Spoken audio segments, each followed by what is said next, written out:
Hello students, welcome to new video. आज हम एक नए कंसेप्ट के बारे में डिस्कस करेंगे। Politics politics in organisational behaviour के बारे में। Meaning and definition, features, reason of politics and consequences of politics in organisational behaviour. तो इंटरेस्टिंग टॉपिक है, चलिए टॉपिक को वन बाय वन डिस्कस करते हैं। Meaning of politics in organisational behaviour.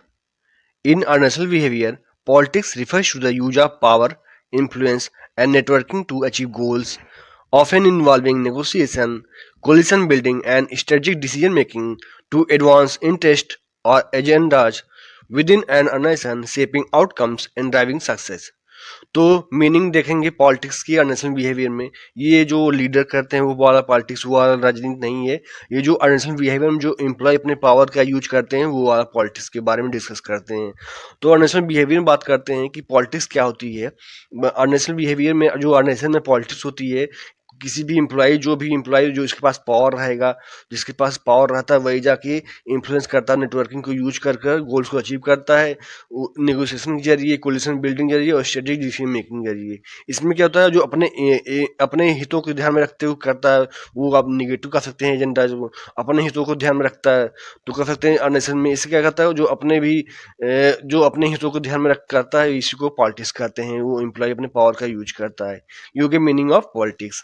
इसके बाद चलते हैं कि डिफिनीशन देख लेते हैं कि definition of politics in national behaviour क्या कहता है। तो पहला है पी पेपर के अनुसार, तो 92 में इन्होंने दिया था, politics is the process of influencing decisions, allocating resources and achieving goals through power and influence. तो पी पेपर ने कहा है कि पॉलिटिक्स क्या होता है। पॉलिटिक्स एक टाइप का प्रोसेस होता है, एक टाइप की प्रक्रिया होती है जिससे डिसीजन को इन्फ्लुएंस किया जाता है, रिसोर्स का एलोकेशन अपने हिसाब से किया जाता है और गोल्स को अचीव किया जाता है with the help through power and influence के जरिए ये सब काम किया जाता है। डिसीजन को इन्फ्लुएंस करके रिसोर्स का अपने हिसाब से एलोकेशन करना और गोल्स को अचीव करना। एंड सेकंड है रॉबिन्स के अनुसार, 1993 में इन्होंने दिया है, politics involves using power to achieve personal और organisation goals often through negotiation and coalition building. तो पॉलिटिक्स क्या होती है। पॉलिटिक्स, अब इन्होंने कहा कि पॉलिटिक्स में क्या इन्वॉल्व होती है, पावर इन्वॉल्व होती है। बिना पावर के पॉलिटिक्स होगी नहीं। तो पावर बहुत ही महत्वपूर्ण अंग निभाता है। पावर, जिसके पास पावर रहेगा उस वही पॉलिटिक्स कर सकता है। तो इसमें क्या होता है, पॉलिटिक्स में होती है पावर, जिससे पावर का यूज कर कर और पर्सनल और नेशनल गोल को अचीव करना with the help of negotiation और कोलिशन बिल्डिंग के जरिए ये किया जाता है। पर्सनल और नेशनल गोल को अचीव किया जाता है। ये हो गया डिफिनेशन ऑफ पॉलिटिक्स। उसके बाद चलते हैं कि फीचर्स देख लेते हैं कि फीचर्स, नेचर्स और characteristics of politics in national behaviour. तो पहला pervasiveness. Politics is inherent in organizations, occurring at all levels, from entry-level employees to executives, as individuals navigate resource allocation and decision making। तो pervasiveness कहा गया है कि politics हर जगह होती है, हर जगह अब इसका जो है यूज किया जाता है। हर ऑर्गेनाइजेशन में यूज करता है, चाहे स्मॉल, मीडियम, लार्ज हो, चाहे हर लेवल पर, चाहे वो टॉप हो, मिडल हो, लेवल पर सब लोग अपना जो है पॉलिटिक्स करते हैं। इसमें चाहे एंट्री लेवल एम्प्लॉय से लेकर एग्जीक्यूटिव तक सभी जो यूज करते हैं अपने हिसाब से, अपने पावर से यूज करके, अपने पावर का यूज करके डिसीजन को इन्फ्लुएंस करते हैं, रिसोर्स का अपने हिसाब से एलोकेशन करते हैं नेगोशिएशन के जरिए। ये सब होता है। अब इसके बाद क्या है, सेकंड है सब्जेक्टिविटी। इसका मतलब it is highly perceptual and interpretive, varying based on individual viewpoints. What one sees as political negotiating, another may views as lawful promotion. अब सब्जेक्टिविटी मतलब है, ये आप कह सकते हैं कि ये परसेप्चुअल इंटरप्रेटिव होता है। ये अपने इंडिविजुअल के हिसाब से होता है। इंडिविजुअल कैसे देख सकता है कि कोई मान लो देखेगा कि अपने हिसाब से यूज कर रहा है, तो पॉलिटिकल नेगोशिएटिंग हो गया, उसको जो दिखे, उसको सोचेगा कि पॉलिटिकल नेगोशिएटिंग हो रही है, नेगेटिव वे में उसको देखेगा। वहीं देखेगा कि लाफुल प्रमोशन, कोई अगर देखेगा उसको लगेगा कि लाफुल प्रमोशन ला के अकॉर्डिंग हो रहा है। तो ये अपने अपने अनुसार है, कौन अपने हिसाब से देखता है। यही होता है फीचर्स ऑफ पॉलिटिक्स। अब थर्ड है, थर्ड में गोल ओरिएंटेड कहा गया है। Politics is purposeful, aimed at advancing personal interest such as promotions, recognition और control over task, often through alliances or impression management। ये गोल डायरेक्टर होता है, क्योंकि पॉलिटिक्स बिना गोल को ध्यान में रखते हुए नहीं किया था, क्योंकि ये पर्पजफुल होता है। पहले से पता होता है क्यों पॉलिटिक्स करना है, क्योंकि उसको जो है किसी भी एम्प्लॉयज को, किसी भी मैनेजर्स को ऑर्गेनाइजेशन में अपना जो पर्सनल हितों को ध्यान में करता है पॉलिटिक्स। प्रमोशन के उसको मन में रहता है, रिकॉग्निशन अलग पहचान बनाने जो चाहता है, या फिर कोई टास्क, कोई रिस्पॉन्सिबिलिटी उस पर नियंत्रण चाहता है, इसलिए वो अलायंस के जरिए, इंप्रेशन मैनेजमेंट के जरिए वो जो है पॉलिटिक्स करता है ऑर्गेनाइजेशन में। एंड फोर्थ है informal nature. Unlike formal authority structures, politics operates through unofficial channels including networking, rumours outside official policies. ये पॉलिटिक्स को कहा गया है कि इनफॉर्मल नेचर होता है, क्योंकि फॉर्मल अथॉरिटी में एक स्ट्रक्चर वे में काम होता है, लेकिन पॉलिटिक्स क्या करता है, पॉलिटिक्स अपने अनऑफिशियल चैनल्स कह सकते हैं, जो इनफॉर्मल चैनल होते हैं उसके हिसाब से काम करता है। ये नेटवर्किंग बनाता है, एक दूसरे को इन्फ्लुएंस करता है, रूमर्स क्रिएट करता है, या जो भी आप कह सकते हैं ऑफिशियल पॉलिसीज के अलावा जो है रूमर्स क्रिएट करता है ऑर्गेनाइजेशन में। तो ये कहा गया कि पॉलिटिक्स जो है इनफॉर्मल नेचर होता है, इनफॉर्मल कह सकते हैं कि अथॉरिटी स्ट्रक्चर में होता है, इनफॉर्मल चैनल के जरिए होता है। अब फिफ्थ पे क्या क्या है, फिफ्थ में है dual impact. It can be constructive, example fostering innovation through coalition building, और destructive leading to conflict, distress और reduce morale depending on context and ethics. Dual impact कहा गया है कि पॉलिटिक्स अगर कर रहे हैं नेशन में, तो पॉजिटिव में भी हो सकता है, निगेटिव में हो सकता है। पॉजिटिव में क्या होगा कि जब कोई भी एम्प्लॉय, कोई भी मैनेजर्स अगर वो कर रहे हैं, पॉलिटिक्स कर रहे हैं, लेकिन अब अर्नेशन गोल को ध्यान में रख के कर रहे हैं, अपना अपने पर्सनल इंटरेस्ट को ध्यान रखे हैं, लेकिन वो नेशनल गोल को भी ध्यान रखे हैं, उसी नेशनल गोल को साथ लेकर काम कर रहे हैं, तब तो ये पॉजिटिव वे में किया जाएगा, पॉजिटिव इसका आपको कहते हैं इम्पैक्ट होगा। लेकिन अगर सिर्फ अपने पर्सनल इंटरेस्ट को ध्यान रखेगा और नेशनल गोल कोई उसको लेना देना नहीं है, तो इसका मतलब क्या हुआ, ये निगेटिव में चला जाएगा, ये निगेटिव इम्पैक्ट पड़ेगा। इसलिए कहा गया है कि पॉलिटिक्स डुअल इम्पैक्ट होता है, ये पॉजिटिव में हो सकता है, निगेटिव इम्पैक्ट हो सकता है। पॉजिटिव इम्पैक्ट होगा जब नेशनल गोल को ध्यान में रख के कहा गया पॉलिटिक्स, वो तो पॉजिटिव इम्पैक्ट हो गया। लेकिन नेशनल गोल को कोई लेना देना नहीं है, सिर्फ अपने हितों को ध्यान में रख के किया जाता है पॉलिटिक्स, तब वो कहता है कि वो निगेटिव इम्पैक्ट पड़ेगा। अब सिक्स्थ पे क्या आ गया, power linked, closely intertwined with power dynamics where access to information, resources, or relationships enable political behavior to influence outcomes and hierarchies। अब तो पावर लिंक्ड, बिना पावर के पॉलिटिक्स हो ही नहीं सकती, चाहे जहां हो सकता है, लोअर लेवल से लेकर टॉप लेवल का, अगर जिसके पास किसी भी एम्प्लॉय के पास पावर है, तो वो तभी जाके वो जो कह सकता है पॉलिटिक्स करेगा। और फिर कहते हैं उसके पास क्योंकि एक्सेस रहेगा, किसी भी इंफॉर्मेशन को यूज करना होगा, उसको आसानी से इंफॉर्मेशन मिल जाएगा, रिसोर्सेज आसानी से मिल जाएगा, रिलेशनशिप मेंटेन कर लेगा, रिलेशनशिप आसानी से बना लगेगा, उसके जिसके पास पावर रहेगा तो आसानी से एक दूसरे से संबंध बना सकता है। इसलिए कहा गया है कि ये कहते हैं पावर लिंक होता है, ये पॉलिटिक्स को पावर लिंक कहा गया है। सो ये हो गया features of politics. I hope ये कंसेप्ट पूरा अच्छे तरीके से आपको समझ में आया होगा कि फीचर ऑफ पॉलिटिक्स में क्या क्या होता है। और उसके बाद बात कर लेते हैं कि जो कि कह सकते हैं रीजंस, कि reasons of for politics in organisation behaviour, क्या कारण होता है पॉलिटिक्स करने के लिए, जो ऑर्गेनाइजेशन में पॉलिटिक्स होता है इसके पीछे क्या कारण रहता है, इसको भी वन बाय वन डिस्कस कर लेते हैं। तो पहला है scarce resources, competition for limited assets like budgets, promotion और time leads individual to engage in political tactics to secure their share and gain advantage. अब स्कार्स रिसोर्स को कहा गया है संसाधन की कमी, एक मुख्य कारण बताया गया है कि संसाधन की कमी जो ऑर्गेनाइजेशन में होता है, इसका एक मुख्य कारण है जो पॉलिटिक्स होता है ऑर्गेनाइजेशन में, क्योंकि लिमिटेड एसेट होती हैं, बजट भी लिमिटेड होता है अब कंपनी में, प्रमोशन भी, क्योंकि सबका प्रमोशन कैसे का हो सकता है, क्योंकि वहाँ पर वैकेंट जॉब पोजीशन भी नहीं रहती, खाली जो पोजीशन रहती है वो भी खाली नहीं होती।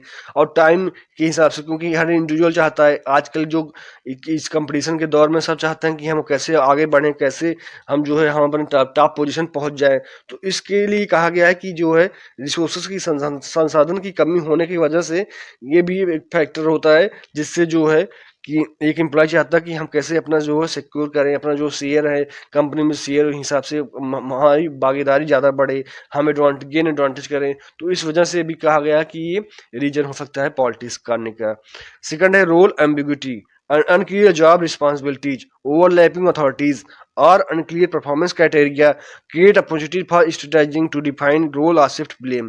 अब रोल ambiguity मतलब क्लियर रोल ना होना, क्योंकि रिस्पॉन्सिबिलिटी नहीं में, अब कोई इम्प्लाई कर रहा है उसको रिस्पॉन्सिबिलिटी, उसकी जॉब की रिस्पॉन्सिबिलिटी नहीं पता उसको कि हमको क्या करना है। ओवरलैपिंग अथॉरिटीज है, किसी की सभी सबको अथॉरिटी दी गई है, सबको डिसीजन लेने की जो है पावर दे दिया गया है। और अनक्लियर, कोई परफॉर्मेंस नहीं पता किसी का कितने पे परफॉर्मेंस आ रही है, किसी की परफॉर्मेंस बहुत अच्छी है, किसी की परफॉर्मेंस बहुत कम है, लेकिन तब भी सैलरी उसको सेम पे मिल रहा है। तो इस कारण कह सकते हैं कि ये कह सकते हैं कि आप एक कह सकते हैं अवसर पैदा करती है किसी भी एम्प्लॉय के अंदर पॉलिटिक्स करने की। तो इसको भी कहा गया है कि unclear job performance, unclear job responsibilities. And third है organisational change during mergers, restructuring or policy shift, uncertainty, high dense, self-protection behavior such as forming alliances or lobbying to influence outcome। Organisational change भी कहा गया है, क्योंकि कभी कभी organisational change में होता है, क्योंकि अगर मान लीजिए कंपनी मर्जर कर रही है, रीस्ट्रक्चर कर रही है, या अपनी पॉलिसीज में कुछ चेंजेस कर रही है, इसलिए कहा गया है सबको अपना चिंता रहती है, सबको अपनी पोजीशन को कहते हैं पोजीशन अपने बचाए रखने की चिंता होती है। इसलिए क्या करते हैं, एक दूसरे से अलायंस कर लेते हैं, एक दूसरे की लॉबी कर बना लेते हैं, ग्रुप बना के तब जाके आप इन्फ्लुएंस करने की कोशिश करते हैं, पॉलिटिक्स करने की कोशिश करते हैं। अब फोर्थ में है सब्जेक्टिव इवोल्यूशन सिस्टम्स। इसका मतलब reliance on personal judgements in appraisal और rewards faster impression management and favouritism to influence decision in one's favour.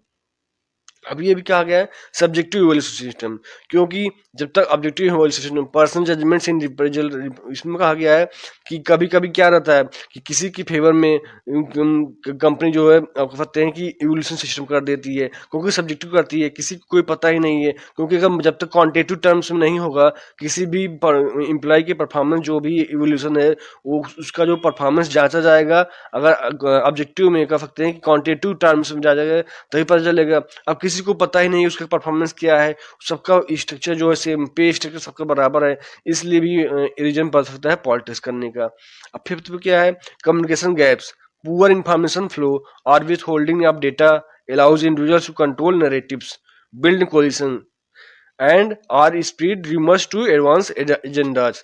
अब ये भी कहा गया है communication gap, what means of communication gap, there is communication gap between superior and subordinate, between levels of organisation. ये भी कहा गया है कि जो भी पुअर इंफॉर्मेशन फ्लो होना ऊपर नीचे से लेकर ऊपर तक, मतलब लोअर लेवल से लेकर हाई लेवल टॉप लेवल तक कोई भी इंफॉर्मेशन कम्युनिकेशन गैप है, कोई किसी को मतलब नहीं है, सब अपना काम कर रहे हैं।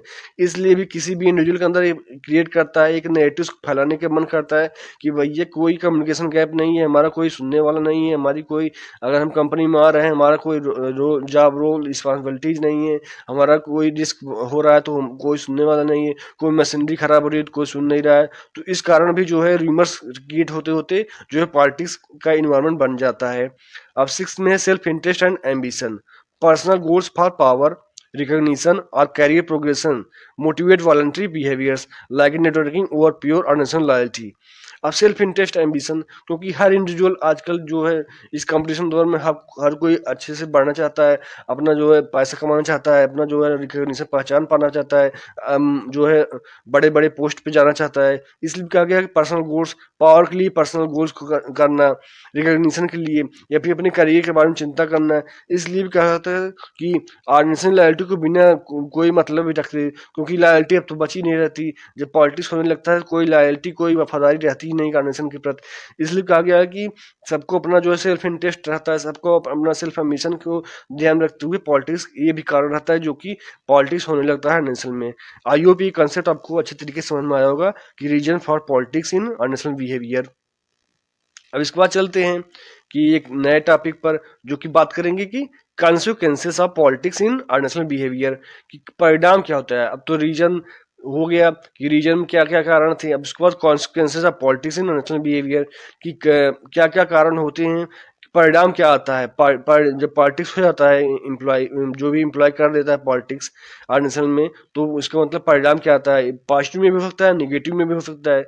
तो इसको भी वन बाय वन डिस्कस कर लेते हैं।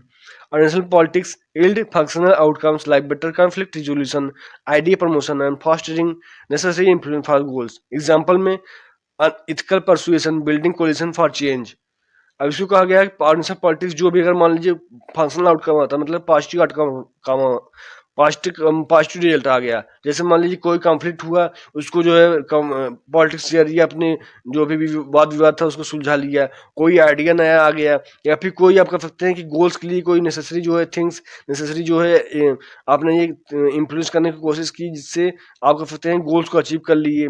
तो ये सब जो बातें रहती हैं।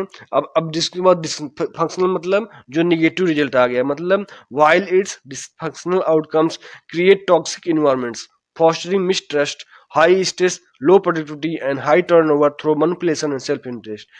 अब ये भी है, जहाँ पॉजिटिव रहेगा वहाँ निगेटिव भी रहेगा। इसका मतलब क्या हुआ, डिसफंक्शनल हो गया, क्योंकि ये पॉजिटिव रिजल्ट होता ही है कभी कभी, और इसके बाद पार्टी ज्यादातर डिसफंक्शनल हो जाता है क्योंकि निगेटिव रिजल्ट आ जाता है, टॉक्सिक इन्वायरमेंट हो जाएगा, सब अपने ही बारे में सोचेंगे, किसी कोई मतलब नहीं है, लो प्रोडक्टिविटी है, कोई प्रोडक्शन हो नहीं रहा है, हाई टर्नओवर हो जा रहा है, मैनिपुलेशन के जरिए सेल्फ इंटरेस्ट बहुत बढ़ गया है, सेल्फ एम्बिशन बढ़ गया है, इस कारण भी जो कर सकते हैं निगेटिव रिजल्ट आ जाता है। Essentially constructive politics align self-interest with company needs, destructive politics एनाज देम अगेंस्ट ईच अदर। अब जो कंस्ट्रक्टिव पॉलिटिक्स होती है, मतलब जो पॉजिटिव पॉलिटिक्स होती है, उसमें जो कंपनी की जरूरत है उसमें अपना सेल्फ इंटरेस्ट साथ में जोड़ काम किया जाता है, मतलब जो कंपनी का गोल है उसमें अपना पर्सनल गोल को साथ में काम करना पड़ता है, तो इसलिए नेशनल गोल को आसानी से अचीव हो जाता है। जो मेन उद्देश्य, जो मुख्य उद्देश्य रहता है, क्या रहता है, कंपनी के गोल को अचीव करना। लेकिन अगर भैया जो डिस्ट्रक्टिव पॉलिटिक्स हो रही है, नेगेटिव पॉलिटिक्स हो रही है, तो ये सब नहीं, कंपनी से कोई गोल कोई लेना देना नहीं रहता, उसमें सिर्फ अपना ही अपना जो अपना कैसे सेल्फ इंटरेस्ट सेल्फ एम्बिशन को लेकर सब लोग अपना काम करते रहते हैं। तो देख लेते हैं कि जो फंक्शन है पॉजिटिव आउटकम्स ऑफ पॉलिटिक्स, जो पॉजिटिव आउटकम्स हैं, जो पॉजिटिव रिजल्ट आते हैं पॉलिटिक्स में, जो ऑर्गेनाइजेशन में करने से एक एम्प्लॉइज को उस रिजल्ट के बारे में देख लेते हैं। पहला conflict resolution, politics can help resolve disputes and negotiate solution when formal channel fails. अब कॉन्फ्लिक्ट रिजोल्यूशन होता है, कभी कभी जो है जो ऑफिसर रहते हैं टॉप के ऑफिसर, उनके समझाने पर नहीं समझ, कॉन्फ्लिक्ट जो वाद विवाद आता है वो सुलझाता नहीं है, वो सॉल्व नहीं होता है, तो इसलिए पॉलिटिक्स हो जाता है। कभी कभी कोई लीडर रहता है अपने पावर को यूज कर कर जो है एक दूसरे जो भी अगर दोनों ग्रुप के बीच लड़ाई झगड़ा हो गया है, कोई वाद विवाद हो गया, तो आसानी से सुलझा देता है। सेकंड है goal achievement, employees with political skills can build coalitions, gain resources and implement decision to support strategic objectives. अब ये भी रहता है किसी के अंदर जो पॉलिटिकल स्किल्स है, किसी के अंदर जो पावर है, कोई यूनियन पावर है एम्प्लॉइज के अंदर, वो क्या करेगा, एक दूसरे के बीच ग्रुप बना लेगा, रिसोर्सेज को गेन करने की कोशिश करेगा, और जो भी स्ट्रेटेजिक रणनीति के तहत अपने डिसीजन को इन्फ्लुएंस करने की कोशिश करता है। अब थर्ड में है विजिबिलिटी एंड अपॉर्चुनिटी, सही political behaviour can help deserving individual gain recognition, promotions and development opportunity. अब विजिबिलिटी और अपॉर्चुनिटी की बात की गई है, क्योंकि बहुत से जो पॉलिटिकल बिहेवियर वाले होते हैं, बहुत से अच्छे भी लीडर क्रिएट हो जाते हैं, पॉलिटिक्स जो अच्छे पॉजिटिव इम्पैक्ट में होता है। कभी कभी कोई एम्प्लॉइज है वो अच्छा कंट्रीब्यूशन हो रहा है लेकिन उसकी पहचान नहीं मिल रही है, तो जो एम्प्लॉय रहता है, जो इसके पास पावर रहती है, वो अपने उनकी पहचान दिलाने की कोशिश करती है, उसको अपॉर्चुनिटी अवसर बनाने की कोशिश करती है, जो भी बड़े पोस्ट होते हैं उनको कोशिश करती है कि इसका प्रमोशन हो जाए। तो ये जो बातें रहती हैं जो पॉजिटिव आउटकम्स आता है। और इसके बाद है इनोवेशन एंड चेंज, इसका मतलब ethical influence and persuasion can drive necessary changes and introduce new ideas. कभी कभी ये क्या होता है कि पॉलिटिक्स का पॉजिटिव आ जाता है, इथिकल इन्फ्लुएंस हो जाता है, अच्छे से प्रभावशाली तरीके से हो जाता है। इससे क्या होता है, जो भी अगर सबसे जो जरूरतें हैं जो जमीनी स्तर पर पता नहीं चल रहा है किसी भी एम्प्लॉयज़ को, किसी भी मैनेजर्स को, तो आसानी से हो जाता है, और एक नए आइडियाज का इंट्रोडक्शन भी हो जाता है। इसके बाद है stress management, politically skilled individuals often manage stress better and navigate complex environment effectively। क्योंकि कोई भी किसी के अंदर पॉलिटिकली स्किल बंदा है, पॉलिटिकली स्किल कोई भी इंडिविजुअल है, कोई भी व्यक्ति है, तो क्या करेगा, वो आसानी से जो भी एम्प्लॉयज हैं या वर्कर्स हैं, इनके अंदर स्ट्रेस आ गया है, वर्क स्ट्रेस बहुत बढ़ गया है, वो जो है बहुत ज़्यादा काम करके थक चुके हैं, तो वो भी आसानी से जो है इफेक्टिव तरीके से वो कर सकते हैं, अपना सुलझा लेगा, मामला सुलझा लेगा, उनको आसानी से शिफ्ट वाइज काम दिला देगा। सो ये जो बातें रहती हैं जो आप कह सकते हैं कि ये फंक्शनल या पॉजिटिव आउटकम्स में आती हैं। और उसके बाद बात कर लेते हैं कि डिसफंक्शनल है निगेटिव आउटकम्स क्या होते हैं, कि अब तो पॉजिटिव हो गया लेकिन इसके बाद निगेटिव रिजल्ट रहता है पॉलिटिक्स करने का। तो पहला है toxic environment, breeds mistrust, anxiety, resentment and hostile atmosphere. अब टॉक्सिक इन्वायरमेंट होगा क्योंकि पॉलिटिक्स में क्या होता है, अधिकतर जो अपने एम्प्लॉयज पॉलिटिक्स करता है, पावर करता है, तो ये क्या करता है अपने सेल्फ इंटरेस्ट के लिए, कैसे हमारा प्रमोशन हो जाए, कैसे हमारा जो है हमने हमारे हमारे हिसाब से कंपनी में काम हो, हमारे हिसाब से कंपनी जो भी एम्प्लॉयज का सही से एलोकेशन हो, रिसोर्स का एलोकेशन हो, तो ये सब जो बातें रहती हैं जो टॉक्सिक इन्वायरमेंट बढ़ जाती हैं। आप कह सकते हैं एक दूसरे से कोई बात करना नहीं चाहता है। इसके बाद सेकंड है reduce productivity, pre occupation with personal agendas, gossip and distract from work, lowering overall output. अब प्रोडक्टिविटी में कमी तो आएगा ही, क्योंकि जो कोई पॉलिटिक्स करने लगेगा, कोई अपने जो एजेंडा चलाने लगेगा, अपने पर्सनल एजेंडा चलाने लगेगा, कोई काम करने नहीं दे देगा, अपने अपना ही जो अपने घर की कहानी सुनाने लगेगा, तो अपना पॉलिटिक्स करने लगेगा। इससे भी हो सकता है कि जो भी एम्प्लॉयज रहेंगे वो डिस्ट्रैक्ट हो जाएंगे, वो वर्क करने नहीं पाएंगे, और इससे आउटपुट जो टोटल आउटपुट है, ओवरऑल आउटपुट है, वो आसानी से कम हो ही जाएगा, नेचुरल सी बात है। अब थर्ड पे है हाई टर्नओवर। इसका मतलब क्या हुआ, creates a desire to leave, leading to loss of talent and knowledge.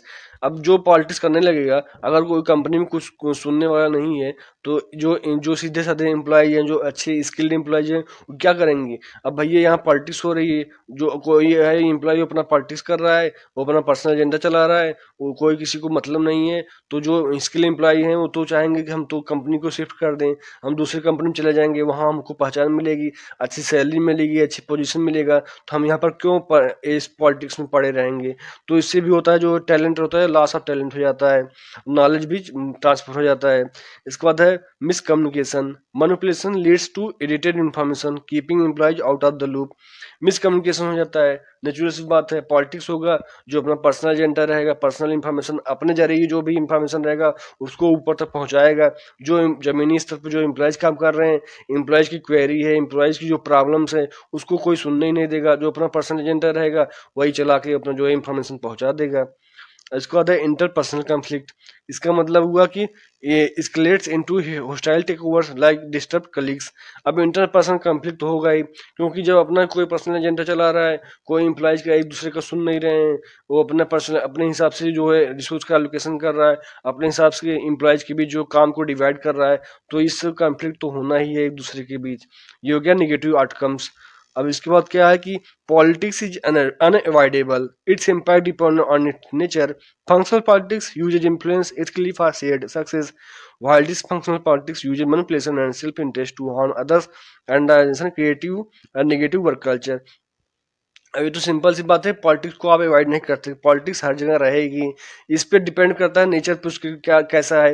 अगर अच्छी पॉलिटिक्स हो रही है, अच्छे काज के लिए हो रही है, एम्प्लॉयज के वर्कर्स जो हेल्थ के बारे में, उनकी सेफ्टी के बारे में बात हो रही है, तो ये अच्छी बात है। गोल को अचीव करेंगे आप आसानी से, अपना जो पर्सनल गोल है उसको अगर पॉलिटिक्स कर रहे हैं पॉजिटिव में पर्सनल गोल को ध्यान में रख कर रहे हैं पॉलिटिक्स, तो ये अच्छी बात है। वहीं अपने सिर्फ पर्सनल हित का ध्यान में रख के अर्नेशनल गोल्स कोई मतलब नहीं है, तो ये निगेटिव में आ जाएगा, और ये है लगातार जो कंपनी को निगेटिव वर्क कल्चर में डाल देगा, और लगातार जो कंपनी का लॉस करेगा, ओवरऑल आउटपुट भी कम हो जाएगा। जो अच्छे टैलेंट रहेंगे, जो अच्छे स्किल एम्प्लॉय रहेंगे, वो कंपनी को लगातार छोड़ते जाएंगे। तो इस कारण कहा गया है कि पॉलिटिक्स अनअवॉइडेबल है, इसके नीचे ऊपर डिपेंड करता है कि कैसा है पॉलिटिक्स। तो ये सब जो बातें रहती हैं कि आप कह सकते हैं कि फंक्शनल डिसफंक्शनल आउटकम्स क्या आते हैं पॉलिटिक्स के। आई होप ये कॉन्सेप्ट पूरे अच्छे तरीके से समझ में आया होगा। आज का पूरा कॉन्सेप्ट, वीडियो को लाइक कर दीजिए और चैनल को सब्सक्राइब कर लीजिए, जिससे आपको लगातार वीडियो मिलता रहे और हमें भी मोटिवेशन हो सके। If you have any suggestion please comment on this video. Thank you for watching video. जय हिंद।